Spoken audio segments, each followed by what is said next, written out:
Assalamualaikum warahmatullahi wabarakatuh. Sahabat Smart Skill School, semoga kita semua selalu dalam lindungan Allah Subhanahu wa taala. Amin.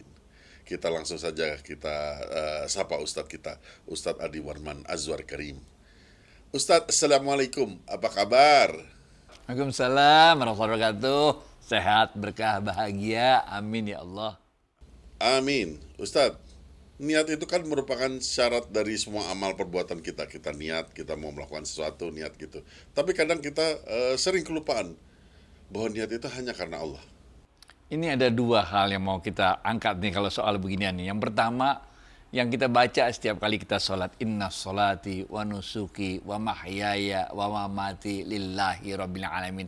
Bahwa kita ini, hidup kita ini, sampai kita mati semua ini karena Allah. Kita ada juga karena Allah, kita jalanin hidup semua karena Allah, kita lakuin semua suka, duka, senang, sedih, segala macam karena Allah. Yang kedua adalah Rasulullah SAW pernah bersabda, setiap perbuatan baik yang diawali dengan Bismillah, ini akan membawa keberkahan. Karena setiap kali kita melakukan suatu perbuatan baik, kita awali dengan Bismillah, artinya kita menghadirkan Allah pada saat itu. Sehingga insya Allah karena kita hadirkan Allah pada saat kita melakukan perbuatan tersebut, maka ini insya Allah kita melakukannya mengingatkan kita pada yang tadi, lillahi ta'ala. Insya Allah perbuatan kita menjadi berkah. Gitu bos, udah deh. Ada Allah jalanin hidup, percaya aja ada Allah. Jadi kita niat lillahi ta'ala ya Ustaz. Betul. Semuanya kita balikin pada Allah karena kita sebenarnya ya dengan mengatakan Bismillah, dengan mengatakan lillahi ta'ala, sebenarnya kita mengakui bahwa kita ini dhaif. Kita mengakui bahwa kita nggak berdaya. Kita mengakui bahwa kita nggak siapa-siapa. Ini semua jabatan, kepinteran, kekayaan, teman yang banyak, koneksi segala macam. Nothing, nggak ada apa-apanya. Kalau Allah mau buat kita dapat bencana, dapat. Kalau Allah mau bikin kita dapat musibah, benar nggak? Itu Presiden Mesir waktu itu Anwar Sadat, coba. Pengawalnya berapa banyak? John Kennedy, benar Pak? Kalau emang kena tembak, mah kena tembak aja. Nggak bisa bos. Kita ini manusia yang dhaif, manusia yang lemah. Allah lah yang menyelamatkan kita. Allah yang memberikan kekuatan kepada kita. Bahkan Allah lah yang menutup aib kita. Allah pula lah yang mengabulkan dan mendengar semua curhatan kita. Itu sebabnya kita diajarkan oleh Allah dalam Al-Quran, Ud'uni astajib lakum. Berdoalah padaku, maka akan aku kabulkan permintaanmu. Nah ini men. Ini semua asal usulnya lillahi ta'ala tadi itu. Karena kita tahu bahwa kita nggak berdaya, kita bukan siapa-siapa, kita nggak bisa ngapain. Maka setiap sesuatu kita awali dengan Allah dan kita minta bantuan pada Allah. Ud'uni astajib lakum.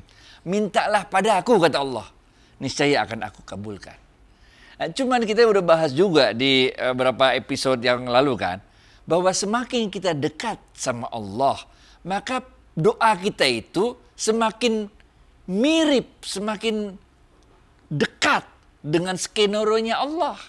Tapi semakin kita jauh dengan Allah, semakin kita nggak ngerti skenario-nya Allah, semakin doa kita jauh dengan skenario-nya Allah.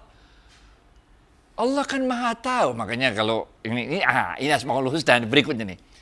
Asmaul Husna yang relevan dengan ini adalah Sami'ul Alim. Allah maha mendengar. Ud'uni astajib lakum. Allah maha mendengar. Nggak ada rumusnya Allah nggak dengar doa kita. Nggak ada rumusnya Allah nggak dengar curhatan kita. Allah pasti dengar. Allah tahu benar. Sami'ul Alim. Nah ini. Tapi Allah juga tahu persis apa yang terbaik buat kita. Allah knows the best and always give only the best. Allah mengetahui apa yang terbaik buat kita dan hanya memberikan yang terbaik saja buat kita. Bayangin kalau kita punya anak. Benar ya? Ini anak umur 5 tahun dah misalnya. Dia badannya lagi demam, benar gak? Dia nggak enak. Karena demam, dia pengen berenang. Biar ngerendam, biar dingin, benar gak? Sembari dia pengen makan es krim banyak-banyak. Biar badan yang panas jadi dingin, bener gak? Kita orang tua yang tahu bahwa anak yang lagi sakit flu itu, lagi demam itu, kalau kita biarin malah dia berenang-berenang dan minum es banyak-banyak, bukannya malah sembuh sakitnya, malah bisa nambah. Karena kita sebagai orang tua knows better, tahu lebih baik dari anak itu mengenai doanya itu, mengenai permintaannya itu, nggak kita kabulin, bener nggak? Karena kita tahu bahwa sebetulnya yang diminta anak itu bukanlah es krim, bukanlah berenang. Yang diminta anak itu gimana caranya supaya badannya nggak demam lagi, bener nggak? Nah, karena kita orang tua mengetahui lebih baik daripada anak itu, dan kita tahu sebetulnya yang diminta oleh anak itu bukanlah es krim dan berenang, yang diminta anak itu adalah supaya badannya sehat lagi, yang kita kasih bukan es krim, bukan berenang, tapi yang kita kasih obat. Ini men. Ini perumpamaannya. Yang Allah kasih ke kita adalah yang terbaik buat kita, karena Allah tahu persis apa yang kita butuhkan. Habis itu kita ngomel-ngomel. Kenapa ini sebagai anak kan? Yang nggak ngerti, kenapa minta es krim nggak dikasih? Kalau es krim kan dingin, di badan anget. Kenapa nggak boleh berenang? Kita ngomel-ngomel seakan-akan Allah tidak mendengarkan doa kita. Kita ngomel-ngomel, mana Allah katanya janji ud'uni astajib lakum. Buktinya saya udah capek doa kok kagak dikabul-kabulin. Bukan doa kagak dikabulin, men. Doa ente kagak bagus buat ente. Back to you, Fit.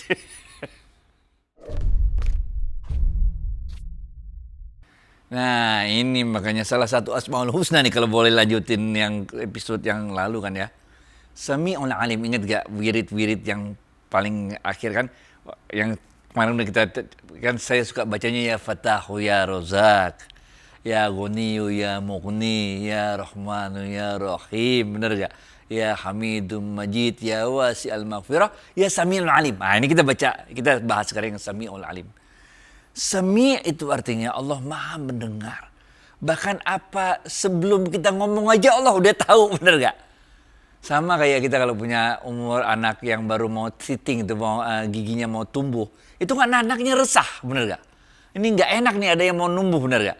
Nah, sehingga anaknya itu sendiri juga nggak ngerti apa yang terjadi dengan dirinya, bener gak? Dia nggak tahu bahwa ada proses gigi mau tumbuh sehingga akan ada gini. Tapi kita sebagai orang tua tahu itu proses yang biasa, proses mau tumbuh gigi. Begitu juga dengan kita. Kita nggak tahu sebenarnya apa yang lagi terjadi dengan diri kita, bener gak? Apalagi kalau udah jatuh cinta, memang pening men. Semua orang salah ya, bener kita doang bener. Nah Allah ini sami dulu sami, ini Allah mendengar.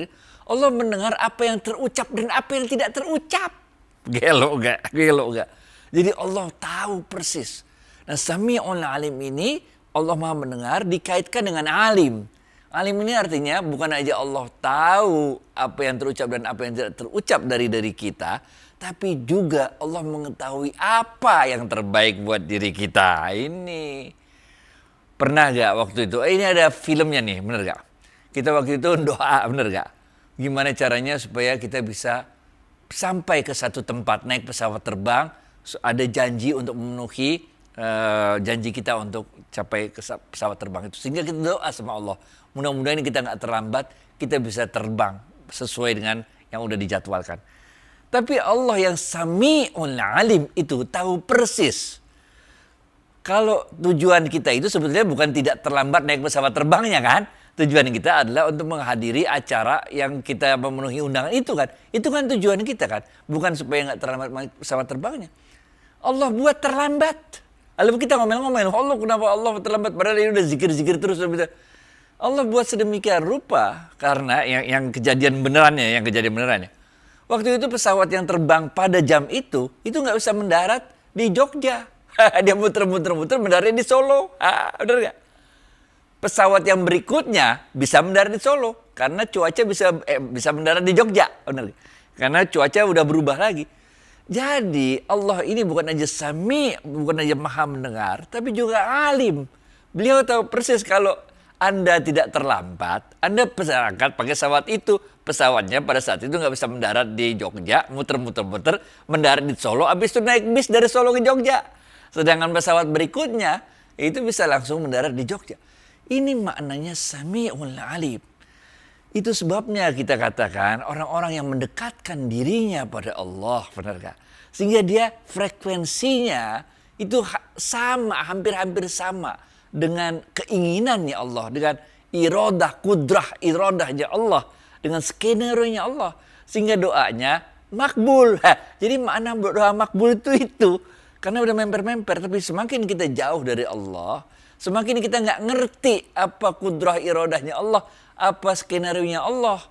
Sehingga kita aneh-aneh aja. Badan demam, panas, ente mintanya es krim. Bener ya? Ente mintanya mau berenang supaya dingin. Ah ini. Jadi inilah yang kita maksud dengan Sami'ul Alim, bukannya Allah. Kalau cuma maha mendengar doang, dengar, nanti dikasih aja, disetujuin, dikabulin aja segala macam doa kita. Padahal doa kita itu sebenarnya bukan itu yang kita minta, bener gak? Bukan nggak terlambat naik pesawat terbangnya yang kita mau. Nah itulah, back to you, Fit.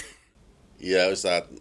Nah next episode nih kalau boleh nih kita pengen tahu urutan Asmaul Husna yang Ustadz pilih dan kenapa Ustadz memilih nama-nama tersebut. Tapi sekarang karena banyaknya pertanyaan dari sahabat, kita beralih dulu ke pertanyaan ya Ustadz. Nah ada sahabat ini yang ditipu oleh orang temannya barangkali atau orang lain, kehilangan harta benda lah kayaknya nih. Dan beliau merelakan serta memaafkan si penipu. Pertanyaan beliau adalah apakah ada pahala atau barokah dari uang yang hilang jadi sedekah gitu Ustadz. Dan apakah kita harus biarkan penipu ini terus menipu sana sini karena kita maafin, kita biarin gitu Ustadz. Ini ada dua pihak nih. Dua-duanya harusnya sama-sama paham bahwa rezeki itu udah ditakdir, nggak bakal ketukar, bener gak? Kita mulai dulu dengan pihak yang ditipu, bener gak? Bagi pihak yang ditipu, yakinlah, imanilah bahwa penipuan itu tidak akan mengurangi rezeki kita satu titik pun, nggak pernah. Karena nggak pernah ada orang yang bisa mencegah rezeki yang Allah berikan pada kita. Walaupun kita tutup semua jendela, semua pintu, nggak bakal ada makhluk yang bisa menghalangi Allah, kehendaknya Allah untuk menyampaikan rezekinya pada kita. Itu sebabnya rezeki udah ditakdir, nggak bakal ketukar. Jadi bagi yang ditipu, kita istighfar sama Allah, kita serahkan persoalan ini pada Allah, tapi yakin rezeki kita nggak bakal ketukar, nggak bakal berkurang dengan kejadian itu. Kalau kita maafkan, dahsyat. Kita dapat 3 pahala sekaligus. Benar gak? Pertama, pahala sabar. Kedua, pahala maafin. Ketiga, pahala setara dengan sedekah uang yang diambil itu. Benar gak? Gelo men, keren banget ini, benar gak? 3 men dapat langsung sabar dalam menghadapi musibah.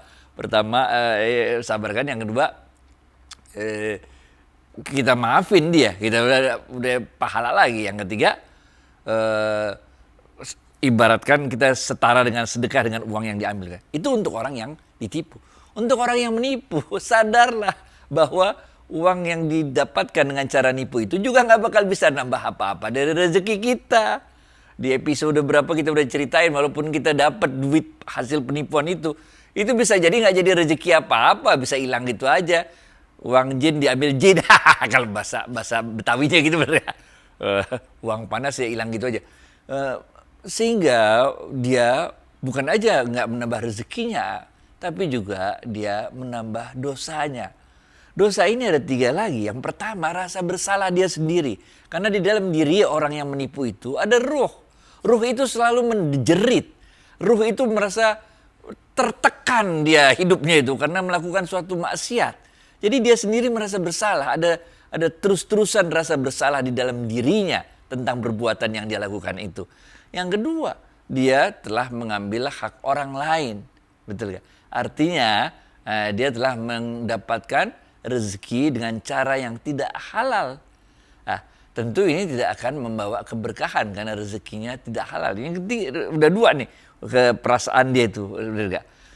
Yang ketiga adalah ketika dia lakukan hal tersebut, dia kadang-kadang kesulitan untuk meminta maaf kesalahan dia itu sendiri. Karena ada setan yang membisikkan kepada dirinya, enggak usah minta maaf. Minta maaf malah nanti ketahuan. Nanti malah hidupnya bisa dilaporin polisi, penjarain segala macam, benar enggak? Dia ditakut-takuti oleh setan tentang konsekuensi perbuatan dia tersebut. Sehingga dia sebetulnya tertekan oleh dosa-dosanya itu sendiri. 3 jenis yang menekan dia terus. Sehingga tentu orang yang seperti ini hidupnya tidak akan tenang, tidak akan bahagia. Kalau dia terus lakukan terus-menerus, sehingga dia terus-menerus mendengarkan bisikan setan, hatinya itu akan jadi keras. Sehingga perbuatan yang haram pun tidak terasa haram bagi dia. Dia merasa enjoy aja. Tuh sampai pada titik tertentu, to some extent, benar gak?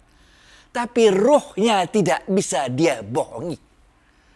Setan itu berada di luar diri kita. Iblis itu berada di luar diri kita. Dia sibuk aja ini provokasi kita untuk buat dosa. Tapi yang ada di dalam diri kita ini adalah ruh kita. Ruh kita nggak bisa kita bohongin. Dia akan menjerit terus. Dia akan merana, tersiksa hidupnya dalam diri kita ini. Karena kita sibuk melakukan berbagai maksiat-maksiat itu. Jadi udahlah, Allah itu Sami'ul Alim.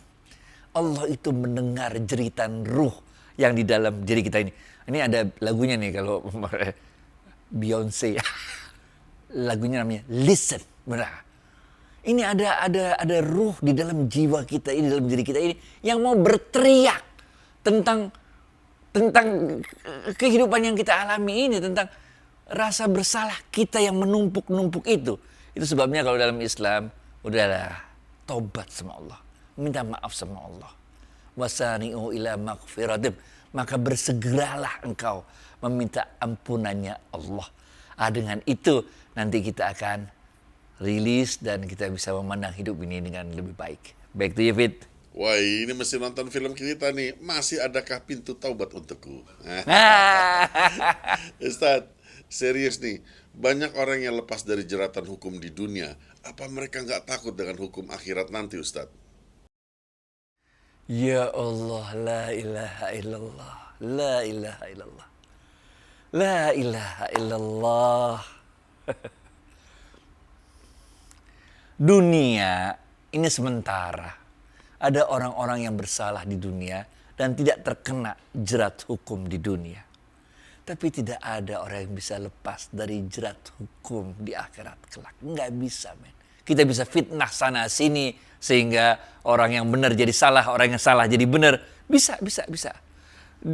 Kami waktu sebelum COVID ya, kami dulu secara rutin setiap setahun itu kalau Ramadan pasti datang ke penjara, ke lapas. Kita ketemu banyak orang di situ.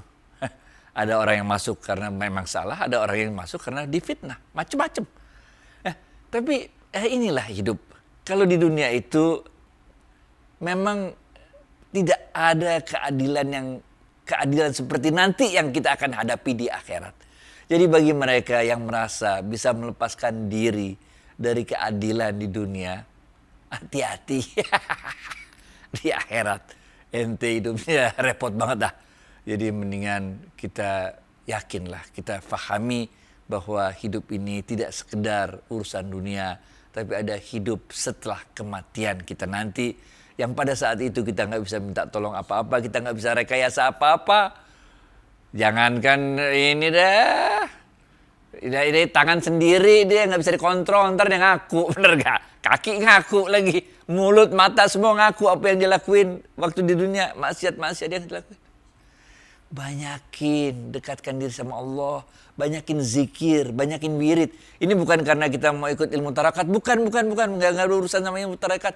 Ini bagaimana caranya supaya setiap kekosongan, setiap kalau bisa helah nafas kita itu, kita kaitkan dengan keberadaan Allah.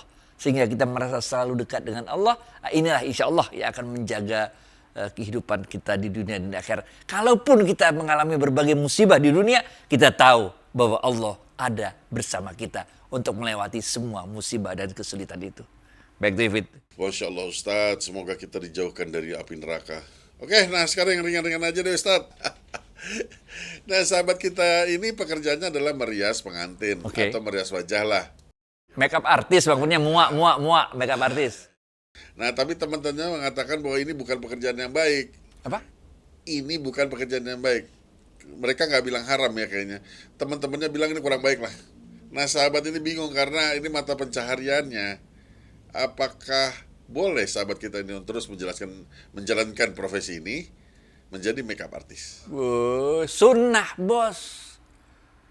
Sunnah. Orang mau nikah, bener gak? Kan mau nikah, jadi tampangnya mesti cakep dong, bener gak?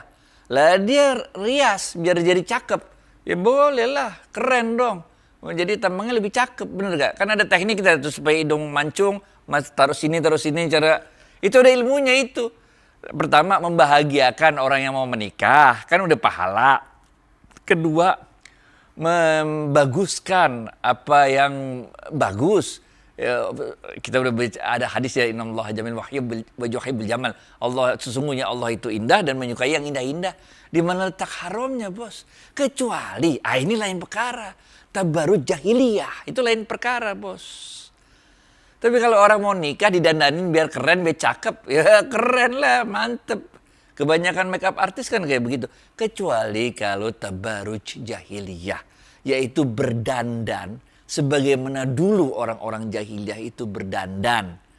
Yang tujuannya itu bukan untuk supaya di hari pernikahannya itu tampil dengan percaya diri, dengan nyaman, dengan cantik. Tapi tujuannya itu adalah untuk menggoda laki-laki. Agar mau mampir ke tempat prostitusinya. Untuk menggoda laki-laki, untuk mengganggu, menaikkan syahwatnya. Itu lain perkara, Bos. Kalau itu mah biasanya nggak pakai makeup artis, kemahalan, men, bayarnya. Back to it. Tahu-tahu aja Ustadz kemahalan. Waduh. Ustadz yang terakhir nih. Masih ada beberapa pertanyaan lagi tapi nggak bisa masuk semua nih ke kali ini. Nah, yang ini agak lebar nih pertanyaannya. Semoga benar kita jawabnya. Apa ada dosa terhadap suami yang menceraikan istrinya bukan karena alasan yang syar'i? Meninggalkan istrinya nih maknanya dua nih, kabur dia. Bercerai. Bercerai, oke. Bercerai. Kalau cerai, namanya juga kan ada 3 rahasia Allah, benar gak? Pertama adalah ajal, kita nggak ngerti kapan, di mana kejadiannya. Kedua rezeki, ketiga jodoh. Sebagaimana kita nggak tahu kapan kita kawinnya, kita juga nggak tahu kapan kita pisahnya. Bahkan kita juga nggak tahu apakah pisahnya itu pisah cerai atau pisah mati. Jadi cerai itu adalah bagian dari takdirnya Allah. Sebagaimana mati dan rezeki bagian dari takdirnya Allah. Yang harus kita jaga adalah sebelum takdir itu jatuh, benar gak? Sebelum takdir itu kejadian, yang harus kita lakukan adalah ikhtiar terbaik kita untuk menjaga agar rumah tangga kita itu sakinah, mawaddah, warahmah. Agar kita mempergauli diri istri kita itu dengan akhlak yang baik, muasyarah bil ma'ruf itu kan. Kita pergauli dengan baik, kita bimbing, kita itu teruslah begitu sebagai tanggung jawab suami. Begitu juga tanggung jawab istri. Istri harus tahu persis bahwa sebaik-baik perhiasan di dunia itu adalah istri yang soleha. Istri yang soleha itu cirinya ada 3. Yang pertama, kalau disuruh dia nurut, kalau dipandang dia menyenangkan hati, kalau dia ditinggal dia dapat menjaga kehormatan diri dan kehormatan menjaga harta suaminya, benar gak? Nah, ini kita kayak it takes two to tango. Apa bahasa Indonesia itu? Perlu 2 orang untuk membangun sebuah rumah tangga yang sakinah, mawaddah, warahmah. Perlu 2 orang, kayak kita naik perahu. Kadang-kadang kan ada gejolak, ada ombak besar dan sebagainya. Kan perlu 2 orang. Yang satu ngeluarin air dari perahu, yang satu ndayung. Perlu 2 orang, baik dikala senang maupun dikala sedih. Harus jalani sama-sama. Dan kalau ikhtiar terbaik itu udah kita lakukan, doa kita udah lakukan, tapi Allah menentukan kita harus berpisah, dan berpisahnya itu adalah berpisah cerai, bukan berpisah mati. Ya udah, bismillah, alhamdulillah, ala kulli hal, gitu aja. Yang dimaksud tadi alasan syar'i untuk menceraikan istri, biasanya yang dimaksud dengan alasan syar'i untuk menceraikan istri adalah apabila istri melakukan satu maksiat, satu perbuatan yang tidak bisa diterima secara syar'i, sehingga kita suami setelah memberikan peringatan-peringatan tidak juga berubah, maka istrinya diceraikan. Ya, itu mungkin yang dimaksud dengan menceraikan istri yang sesuai dengan alasan yang syar'i. Iya, itu satu hal. Tapi ada hal lain lagi yang emang udah jatuh tempo aja. Emang udah jatuh tempo aja. Yang kedua belah pihak, suami istri berusaha untuk menjaga keutuhan pernikahan itu. Tapi kalau emang udah takdirnya Allah pisah, ya pisah. Karena Allah udah punya rencana lain lagi. Misalnya, Allah udah dalam takdirnya Allah itu udah ada lagi bahwa setelah berpisah, nanti akan menikah dengan yang ini akan menikah dengan yang ini. Itu kan kita nggak tahu, itu rahasianya Allah semua. Karena itu udah ketulis waktu kita dijanin umur 4 bulan. Jadi kalau menurut saya, dengan pengetahuan kita manusia yang sangat dangkal ini, kita hidup cuma berapa tahun sih, 70 tahun. Apalah yang bisa kita pelajarin dalam 70 tahun ini, bener gak? Dengan pengetahuan yang kita sangat dangkal ini, dengan emosi kita yang kayak begini, dengan semua yang kekurangan yang kita miliki ini, nggak ada cara lain kecuali kita mengatakan, wahai Allah, Anta Sami'ul Alim.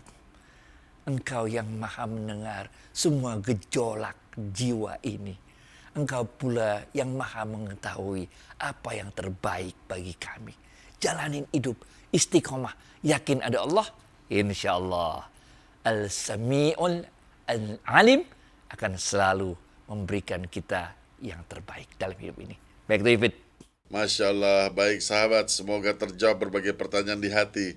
Allah maha mendengar, Allah maha mengetahui apa yang terbaik buat kita. Ustadz, terima kasih atas waktu dan tausiahnya. Assalamualaikum warahmatullahi wabarakatuh. Waalaikumsalam warahmatullahi